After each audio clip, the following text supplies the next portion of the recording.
जय श्री राम दोस्तों, स्वागत है मेरे चैनल रोहित रमन राय ट्रैवलिंग व्लॉग में। और मैं हूं आपका होस्ट रोहित रमन राय। और आज मैं इस वीडियो में आपको दिखाऊंगा कि छठ पूजा किस तरीके मनाई जाती है। चलिए दोस्तों, आगे चलते हैं।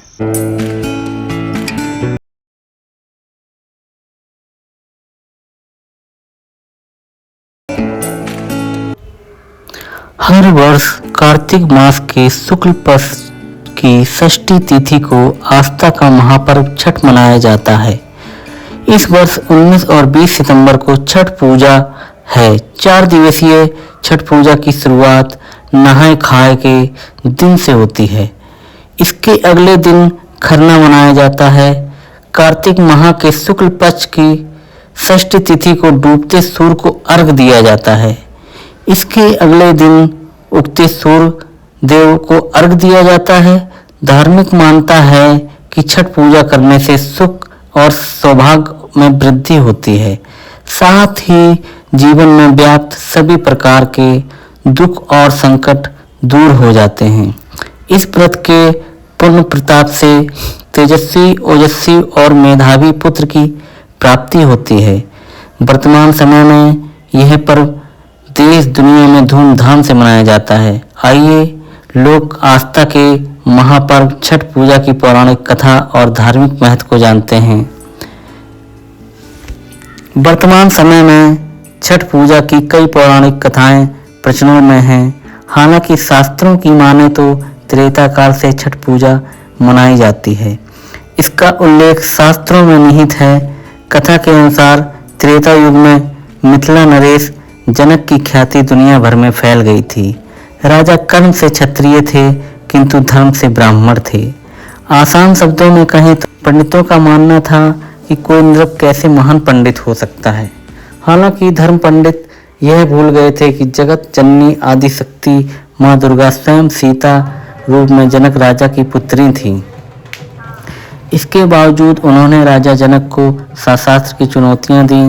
कहते हैं कि जब ये पंडित मिथिला गए तो इन्हें राजा जनक से मिलने का अवसर मिला। उस समय इनके पास शास्त्रार्थ हेतु राजा जनक के लिए कोई सवाल नहीं था।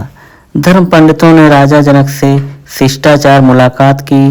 राजा जनक के शास्त्र ज्ञान से धर्म पंडित बहुत प्रभावित हुए। धर्म पंडितों ने राजा जनक को अपना गुरु मान लिया और मिथिला ही में बस गए। ऐसा कहा जाता है कि धर्म पंडितों ने मिथिला में सूर्य उपासना प्रथा की शुरुआत की। ये सभी सूर्य के उपासक थे, अतः त्रेता काल से छठ पूजा मनाई जाती है। आइए दोस्तों, एक दूसरी कथा आपको बता दें हम। प्राचीन समय में राजा प्रियव्रत की कोई संतान नहीं थी। इससे राजा और रानी दोनों अप्रसन्न थे। एक दिन राजा प्रियव्रत अपनी पत्नी व्यथा लेकर महर्षि कश्यप के पास पहुँचे। महर्षि कश्यप ने उन्हें यज्ञ करने की सलाह दी। कालांतर में राजा प्रियव्रत की पत्नी गर्भवती हुई। हालांकि 9 माह के पश्चात मृत पुत्र पैदा हुआ। यह देख प्रियव्रत की पत्नी अत्यंत दुखी हो गईं।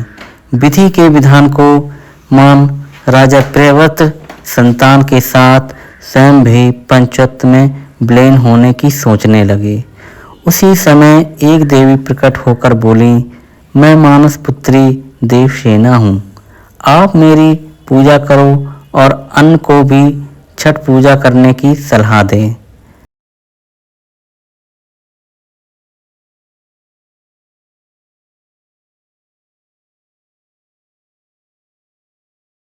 दोस्तों, मेरे चैनल पे प्यार बनाए रखें। और आप लोगों ने ये वीडियो देखा जो कि छठी मैया का पूजा का वीडियो था दोस्तों, जो कि मैंने घाट पे जाके बनाया है दोस्तों। और आप अगर मेरे चैनल को देख रहे हैं तो उसको सब्सक्राइब भी करें दोस्तों। और मेरे चैनल को लाइक, शेयर, कमेंट ज़रूर करें दोस्तों। और अगर आप मेरे चैनल को फेसबुक पेज पे देख रहे हैं तो उसको लाइक, फॉलो, शेयर और कमेंट ज़रूर करें दोस्तों फेसबुक पे भी। और इसी तरीके की वीडियो मैं आप लोगों के लिए लाता रहता हूँ दोस्तों। और ये जो पर्व है छठ पूजा, जो कि महिलाओं के लिए अति प्रिय पर्व है, जो कि उनकी संतानों के लिए होता है दोस्तों। इस छठ पूजा की विशेषता मैंने आपको इस पूरी वीडियो में बताई है। आप लोगों को कैसी लगी मेरी वीडियो, ये मुझे ज़रूर बताइएगा। धन्यवाद।